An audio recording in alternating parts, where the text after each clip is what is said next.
ہم نے سنا ہے. اس کا مطلب اس وقت تو لوگ اس طرح کی بات معاذ اللہ ثم معاذ اللہ جو وہ پتہ نہیں کیوں کر رہے تھے کہ صدیق اکبر کو کہا ہم نے سنا ہے کہ سیدہ فاطمہ الزہرا اللہ اکبر کبھی نہیں مسکرائے تو اولاد پریشان ہوتی تھی. بابا روتے کیوں ہیں روتے کیوں ہیں؟ امام محمد باقر نے کہا میرے بھائی اتنا ستایا گیا ہے تیرا بابا اور اتنے خوبصورت چہروں کو وہ مٹی میں ملتا ہوا دیکھ آیا ہے, گھوڑے لاشوں پہ دوڑتے ہوئے دیکھ آیا ہے کہ وہ کبھی نہیں مسکرائے گا میرے بھائی.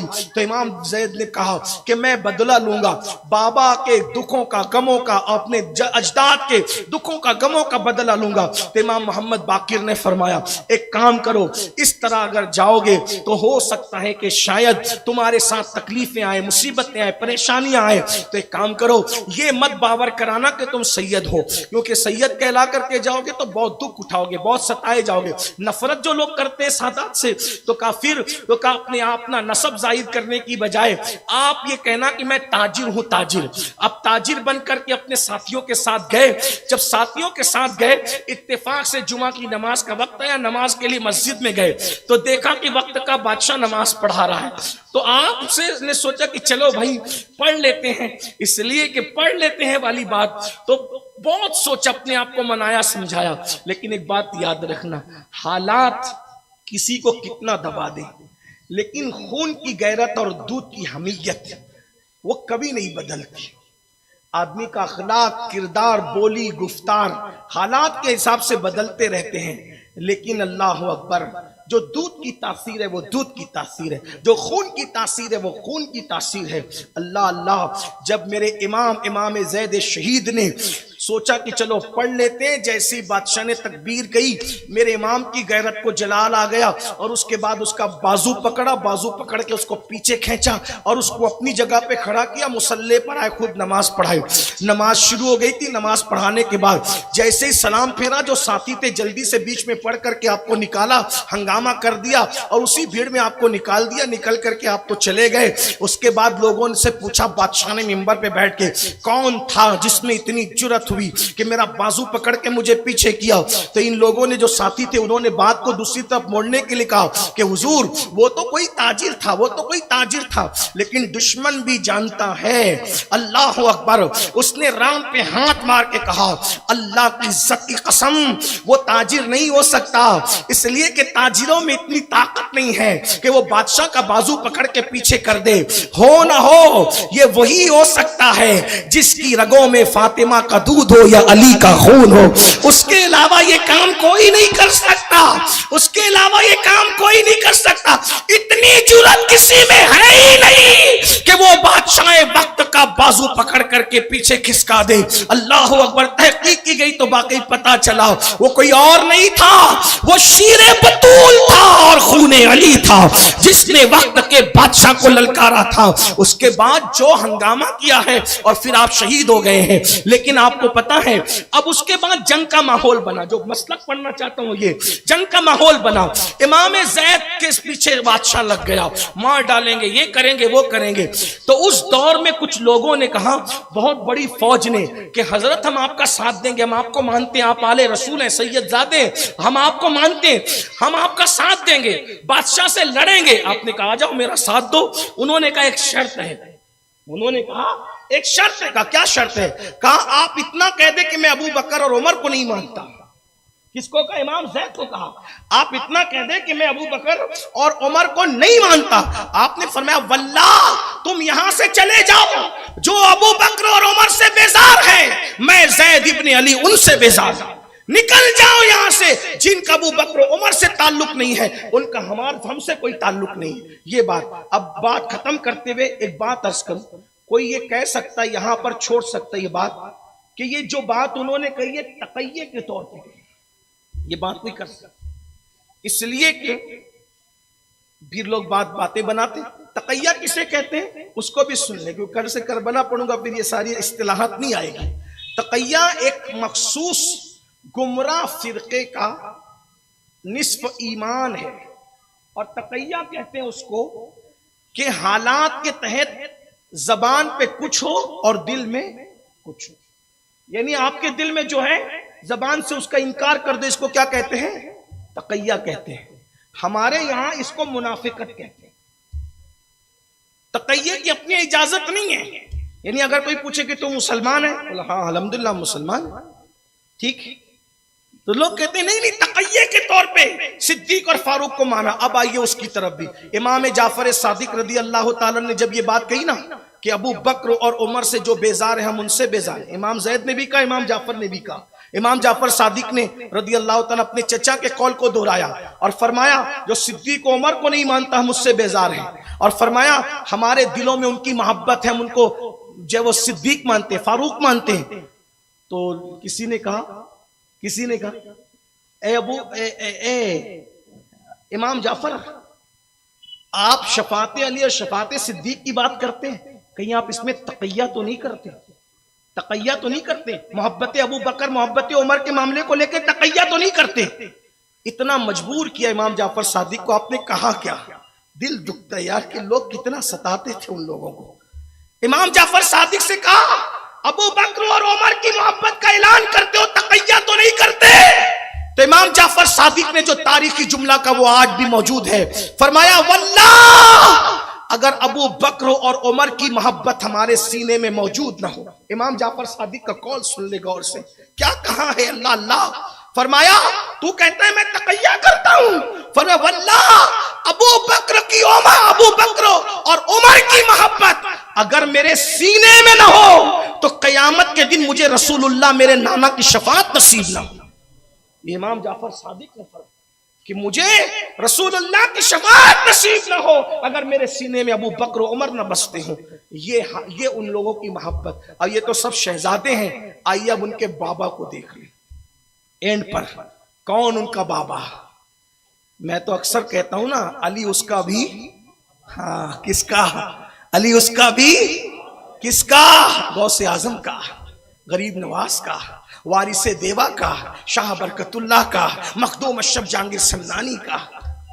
اور پھر کہوں حسن و حسین جن کو قرآن ابنانا کہتا ہے، جو رسول اللہ کے بیٹے ہیں. ذرا آپ جملے پہ غور کر لیں، جو رسول اللہ کے بیٹے ہیں علی اس کا بھی. کیا ہمارا مولا ہے؟ کیا ہمارا بیٹے رسول کے ہیں، پیدا علی سے.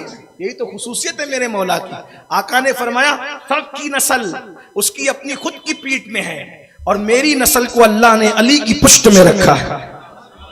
اب مولا علی ایک دن دعا کرتے ہیں، اے اللہ جو ہدایت تو نے خلفائے راشدین کو عطا فرمائی. خلفائے راشدین، یہ راشدین مولا علی کہتے ہیں. اور راشد کون ہوتا ہے؟ راشد کون ہوتا ہے؟ جو رشد کی طرف لے جائے وہی تو راشد ہوتا ہے. اے اللہ جس طرح تو نے خلفائے راشدین کی اصلاح کی، ہماری بھی اصلاح فرما. جن کو مولا علی راشد کہیں، یہ کون لوگ ہیں؟ یہ کون چھوکرے ہیں جنہیں کلمے کا ترجمہ نہیں پتا، جنہیں استنجا کی سنتیں نہیں پتا، وہ باتیں کرتے ہیں ایسا کیا ویسا کیا. میرے بھائی میں نے ایک جملہ کہا تھا شہادت سیدنا عثمان غنی کے دن، وہ جملہ یہاں بھی دہراتا ہوں. اگر بزرگوں کی کوئی باتیں اپنے دماغ میں سمجھ میں نہیں آئے تو زیادہ عقل کا گھوڑا مت دوڑایا کرو. یہ سمجھ لیا کرو کہ جیسے چلتی ہوئی ٹرین میں جب ٹرین تیز چلتی ہے تو پہاڑ اور درخت تو گھومتے ہوئے نظر آتے ہیں، ایسا ہی ہے. تیز رفتار جب ٹرین چلتی ہے تو پہاڑ اور درخت کیا نظر آتے ہیں؟ گھومتے ہوئے. تو کیا واقعی پہاڑ گھومتے ہیں؟ درخت تو گھومتے ہیں؟ کون گھوم رہا ہے؟ نہ درخت تو گھوم رہے نہ پہاڑ. وہ مولا علی شیخ الاسلام کا ہے، وہ صدیق اکبر ہے، وہ فاروق اعظم ہے. اب مولا علی نے جن کو شیخ الاسلام کہہ دیا، پھر ان کے اسلام میں کس کو شک ہو سکتا ہے؟ یہ وہ لوگ ہیں. اس لیے صحابہ اور اہل البیت کے رشتے بڑے مضبوط تھے، بڑے مستحکم تھے. آپ کو یہ بھی بتا دوں فاروق اعظم ایک رشتے سے امام حسین کے بہنوئی لگتے ہیں، مولا علی کے داماد لگتے ہیں. اسی طرح سے اللہ اکبر سیدنا صدیق اکبر امام جعفر صادق کے نانا لگتے ہیں. امام محمد باقر کے ساتھ ہوگا اور اس کے بعد سیدھے ہم کربلا کی طرف چل پڑیں گے. دوران گفتگو کوئی غلطی ہو تو اللہ تعالیٰ معاف کر دے. استغفر اللہ ربی من کل ذنب و اتوب الیہ. السلام.